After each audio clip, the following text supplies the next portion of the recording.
ఒక్కో ట్రైలర్ తోటి ఒక్కో పాయింట్ ని క్లియర్ గా ఈ ఫిలిం గురించి రివీల్ చేస్తున్నారు. బట్ రెగ్యులర్ ఆడియన్స్ స్టిల్ ఈ ఫిలిం చూసిన తర్వాత కన్ఫ్యూజ్ అయ్యే అవకాశం చాలా ఎక్కువగా ఉంది. ఈవెన్ ఆ ప్రీవియస్ ట్రయాలజీ, అదే మ్యాట్ రీవ్స్ ఎండ్ చేసిన ట్రయాలజీ తర్వాత చూసిన వాళ్ళకి కూడా కన్ఫ్యూజ్ అయ్యే అవకాశం ఉంది. ఈ వీడియోతో కొంతవరకు క్లారిటీ వచ్చేలాగా చేస్తాను. ఫిలిం రిలీజ్ ముందు ఇంకాస్త క్లారిటీ వచ్చేలాగా, ఫిలిం చూసే ముందు మీరు ఏం తెలుసుకుంటే ఫిలిం మీకు కంప్లీట్ గా అర్థమవుతుంది అనే దాని గురించి కంప్లీట్ గైడెన్స్ ఇవ్వడానికి నేను ట్రై చేస్తాను. బట్ పర్సనల్లీ ఈ ఇయర్ హాలీవుడ్ ఫిల్మ్స్ లో డ్యూన్ 2 తర్వాత ఈ ఫిలిం ఎప్పుడెప్పుడు చూస్తాననే హైప్ చాలా ఎక్కువగా ఉంది. 9 days లో చూడబోతున్నాం. అయితే ఈ ఫైనల్ ట్రైలర్ లోని కొన్ని ఇంపార్టెంట్ డీటెయిల్స్ ని రివీల్ చేశారు గైస్. అవేంటో ఖచ్చితంగా మనం తెలుసుకోవాల్సినవే. ఇది పక్కాగా స్పాయిలర్స్ కాదు, కొంత గైడెన్స్ లాంటిది. ఎందుకంటే ఫిలిం చూస్తున్నప్పుడు ఆ క్యారెక్టర్ నేమ్స్ గానీ, జరుగుతున్న స్టోరీ గానీ కన్ఫ్యూజ్ అయ్యే అవకాశం ఫస్ట్ టైం ఎక్కువగా ఉంటుంది. పోతే ఈ స్టోరీ అనేది ఒకవేళ డైరెక్ట్ గా 1968 ఏప్స్ ఫిలిం కి రీమేక్ లాగా తీసుకున్నా సరే, నేను ఈ మోడర్న్ ఎరాలో చూడడానికి బాగా ఎక్సైటెడ్ గా ఉన్నాను. ఆ స్టోరీ అంత అడ్వాన్స్డ్.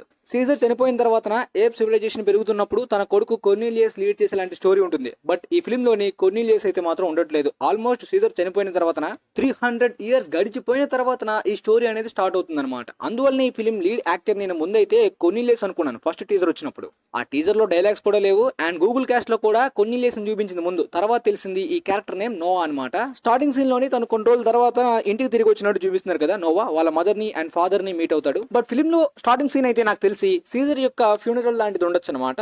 ఈ టీవీ స్పాట్ లో చూపించిన సీన్ ప్రకారం అయితే ఒక సీజర్ ఫ్యూనరల్ లా అనిపించింది. అంటే గతం ఏ విధంగా కంటిన్యూ అయ్యిందనేది మాత్రం మనకి క్లారిటీగా ఫిలిం లో చూపించరు. డైరెక్ట్ గా 300 years తర్వాత ఏప్ సివిలైజేషన్ వాళ్ళందరూ ఏ విధంగా అడ్వాన్స్ అయ్యారు. దాంతో పాటు ఇక్కడ నోవా వాళ్ళ ఫాదర్ చెప్తున్నాడు కదా, నేర్చుకోవాల్సింది చాలా ఉంది. అలానే నేను నీకు నేర్పించాల్సింది కూడా చాలా ఉంది. మన విలేజ్ దగ్గరలో దాటితే ఒక పెద్ద ప్రమాదమే పొంచి ఉంది అని కూడా ఆయన చెప్తున్నాడు. వెంటనే ప్రాక్సిమస్ ని చూపించారు. కోస్టల్ క్లాన్ కి కింగ్ అనమాట. ఎంటర్ ఈ కింగ్డమ్, కొత్త కింగ్డమ్ లో మనకి కింగ్ క్యారెక్టర్ లోని దాంతోపాటు ఒక విలన్ టైప్ లో కనిపిస్తున్నాడు ట్రైలర్స్ లో. బట్ ప్రీవియస్ ట్రైలర్స్ లో అయితే మాత్రం నోవా తోటి ఫ్రెండ్లీగానే మాట్లాడుతున్నాడు. అంటే ఇద్దరు కూడా తెలిసినట్టే. బట్ ఇక్కడ వాళ్ళ ఫాదర్ చెప్తుంది తనైనా ఆ డేంజర్. ఏప్స్ ఒకరి మీద ఒకరు అటాక్ చేసుకోకూడదు, అది ఏప్స్ రూల్ అనమాట. ఎప్పుడు హ్యూమన్స్ ఉండేటప్పుడే ఉందన్నమాట. ఏప్స్ టుగెదర్ స్ట్రాంగ్ అనే ఒక రూల్స్ అనేవి ఇప్పటికీ ఆ సివిలైజేషన్ లో బాగా ఎవాల్వ్ అవుతూ వస్తుంది. బట్ కొన్ని ఏప్స్ ఇక్కడికి వచ్చి నోవా యొక్క తెగని, వాళ్ళ ఫ్యామిలీని కిడ్నాప్ చేసినట్టు, అటాక్ చేసినట్టు చూపించారు కదా. దీనికి రీజన్ అయితే ఒకటే కారణం ఉంది. వాళ్ళ ఫాదర్ చెప్పినట్టు ఈ ప్రాక్సిమస్ అయితే ఒక డేంజర్. వీళ్ళ క్లాన్స్ అందరూ కూడా, లేదా ఓల్డ్ ఏప్స్ ఫిల్మ్ లోని ఒక తాత ఉంటాడు కదా, మొత్తం ఏప్ సివిలైజేషన్ గురించి, హ్యూమన్స్ గురించి సీక్రెట్స్ అంతా తెలిసిన వాడు, కాకపోతే కొద్దిగా నెగిటివ్ గా ఉంటాడు. బట్ ఇక్కడ ఆ క్యారెక్టర్ లోని నోవా వాళ్ళ ఫాదర్ కరోనే పెట్టే అవకాశం ఉందన్నమాట. నీకు నేర్పించాల్సింది చాలా ఉంది అని చెప్పి ఆయన అంటున్నాడు కదా. సో ఆ విధంగా హ్యూమన్స్ టెక్నాలజీ గురించి, గతం గురించి ఈయనకి బాగా తెలిసి ఉండాలి.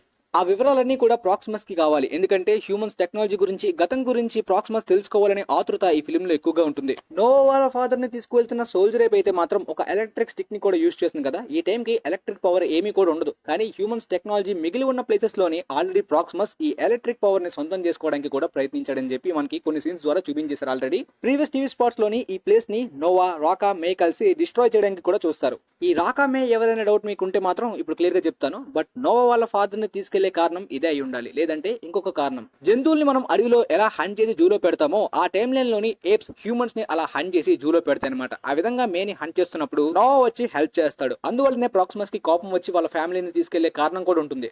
ఇంతకీ ఈ మే ఎవరు? 1968 ఫిలిం లోని నోవా అనే ఒక అందమైన అమ్మాయి ఉంటుందన్నమాట. ఈ టైం లైన్ లో హ్యూమన్స్ ఎవరు కూడా మాట్లాడలేరు కాబట్టి ఆమె కూడా మాట్లాడలేదు. అలానే మొన్న war for the planet of the apes లో కూడా ఒక చిన్న పాపని చూపించారు. ఆమె పేరు కూడా నోవా. ఆమె కూడా మాట్లాడలేదు. సో ఆ 1968 ఫిలిమ్స్ కి ఈ 2011 లో వచ్చిన ఏప్స్ ఫిల్మ్స్ రీబూట్ కదా. సో ఆ ఓల్డ్ నోవా క్యారెక్టర్ ని రీబూట్ గా ఈ పాప ద్వారా చూపిస్తారేమో అనుకున్నారు. బట్ 300 years గడిచిపోయాయి కాబట్టి ఆ పాప క్యారెక్టర్ కాదు. ఇప్పుడు ఈ ఫిలిం లోని ఈ విచర్ యాక్ట్రెస్ యాక్ట్ చేయబోతున్న రోల్ అయితే మాత్రం నోవా అని చెప్పి ఇంతకు ముందు క్యాస్ట్ లో చూపించారు.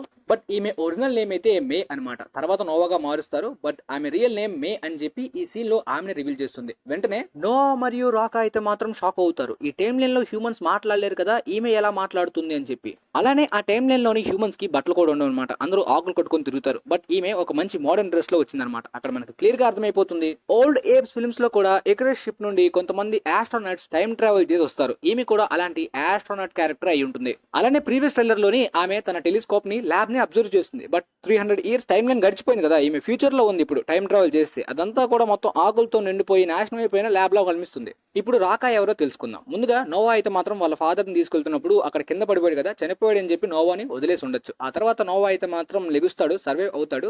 అప్పుడే ఈ రాకా అయితే మాత్రం పరిచయం అయ్యే అవకాశం ఉందన్నమాట. టు సర్వైవ్, నువ్వు సర్వైవ్ అవ్వడానికి, తెలుసుకోవడానికి ఏమేం ఫాలో అవ్వాలో సలహాలు ఇస్తూ ఉంటాడు అనమాట ఒక ఫ్రెండ్ గా. అంటే ఇంతకు ముందు వచ్చిన ఫిలిమ్స్ లోని సీజర్ కి మారిస్ ఎలానో ఈ ఫిలిం లోని రాక అయితే మాత్రం నోవాకి ఆ విధంగా అనమాట. ఒరాంగ్టన్ స్పీసీస్ ఈ నార్మల్ ఏప్స్ చింపాంజీస్ కన్నా చాలా తెలివైనవి కదా, అందువల్లనే గైడెన్స్ ఇవ్వడానికి సలహాలు ఇవ్వడానికి బాగా తెలివైన ఏప్స్ గా పనికొస్తాయి. పోతే వీళ్ళిద్దరూ కలిసి ఆ అమ్మాయికి అయితే మాత్రం నోవా అనే పేరు పెడతారనమాట.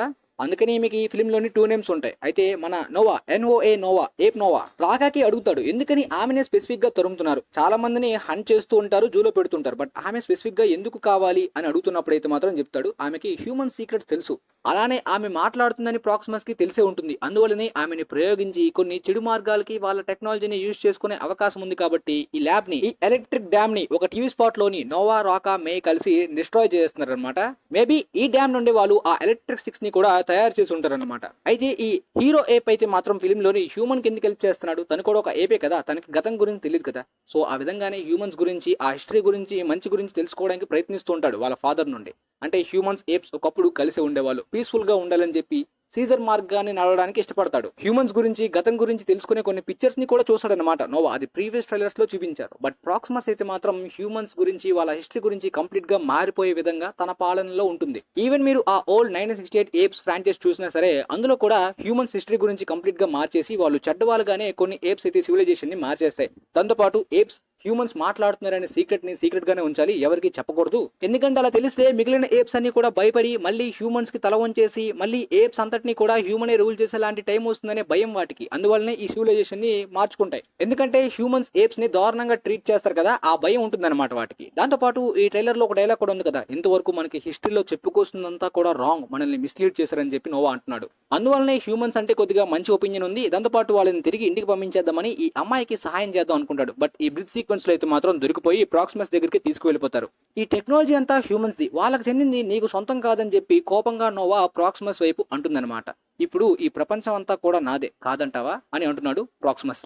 ఎందుకంటే ఇప్పుడు హ్యూమన్స్ లేరు, ఏప్సే రూల్ చేస్తున్నారు, ఇదంతా మాకే సొంతం అని చెప్తున్నాడు. అంటే ఈ ప్రాక్సిమస్ లో అయితే మాత్రం కోబా వైబ్స్ అయితే ఇస్తాయన్నమాట. కోబా కూడా హ్యూమన్స్ చెడ్డవాళ్ళు, ఏప్సే రూల్ చేయాలని క్రూరంగా ఆలోచిస్తూ ఉంటాడు. సో ఈ ప్రాక్సిమస్ ప్లేస్ కి నోవాని బలవంతంగా తీసుకొచ్చిన తర్వాత అప్పుడు తన ఫ్యామిలీ క్లాన్ అందరినీ కూడా ఇక్కడ బంధించినట్టు తెలుసుకుంటాడు, వాళ్ళని కలుసుకుంటాడు.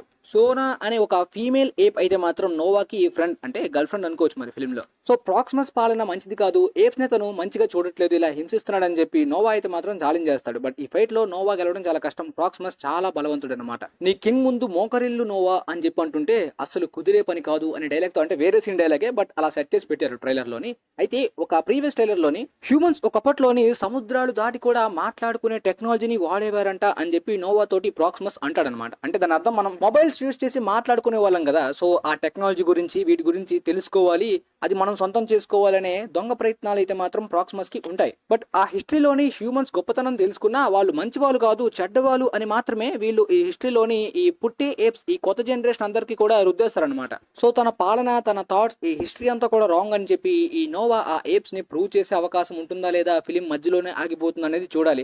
అలానే ఈమె టైం ట్రావెల్ చేసి ఒకవేళ ఎకరెస్ట్ షిప్ ద్వారా వచ్చిందనుకోండి, ఒంటరిగా రాదు కదా, రిమైనెడ్ ఆస్ట్రోనాట్స్ కూడా ఉండాలి. బట్ ఆ రిమైనెడ్ ఆస్ట్రోనాట్స్ కనిపించట్లేదు. దాంతోపాటు ఒకవేళ ఆ టైం ట్రావెల్ ఎకరెస్ట్ షిప్ గురించి ఇంకా అడ్వాన్స్డ్ హ్యూమన్ టెక్నాలజీని ప్రాక్సిమస్ సొంతం చేసుకుంటాడా, తెలుసుకుంటాడా అనేది ఈ ఫిల్మ్ లోనే చూడాలి. ఫిలిం డ్యూరేషన్ అయితే ఎంటైర్ ఫ్రాంచైజ్ లోనే లాంగెస్ట్ గా ఉండబోతుంది. అంటే చాలా వరల్డ్ బిల్డింగ్, డీపెస్ట్ గా లాంగ్ గా స్టోరీని, ఈ ప్రపంచాన్ని ఎక్స్ప్లోర్ చేయబోతున్నారు. నిజంగా ఇలా ఉంటేనే మూవీ లవర్స్ కి మంచి కిక్. మొన్న వచ్చిన మాన్స్టర్స్ చూస్తే 1.5-2 గంటలు ఆపేస్తారు డ్యూరేషన్స్, కాబట్టి వాటి మీద ఇంట్రెస్ట్ పోతుంది. స్టోరీ టెల్లింగ్ ఉండాల్సిన బేసిక్ రూల్ ని ఫాలో అవరు. పాప్కార్న్ ఎంటర్టైనర్ గా సేఫ్ గేమ్ ఆడడానికి చూస్తారు. ఎనీవే ఈ ఫిలిం 9th రిలీజ్ కాబోతుంది. మరి మూవీ లవర్స్ కి ఈ సమ్మర్ లో ఎలాంటి కిక్ ఇస్తుందో థియేటర్స్ లో చూద్దాం. మీకైతే కొంత క్లారిటీ వచ్చింది అనుకుంటున్నాను. ఇంకా క్లారిటీగా అంటే ఇంతవరకు ఈ ఫ్రాంచైజ్ ఏ విధంగా చూడాలి, అంటే ఏ ఆర్డర్ లో కంటిన్యూ అవుతుంది, బాక్స్ ఆఫీస్ గురించి అంతా కూడా మనం తర్వాత తెలుసుకుందాం అనమాట మన ఛానల్లో.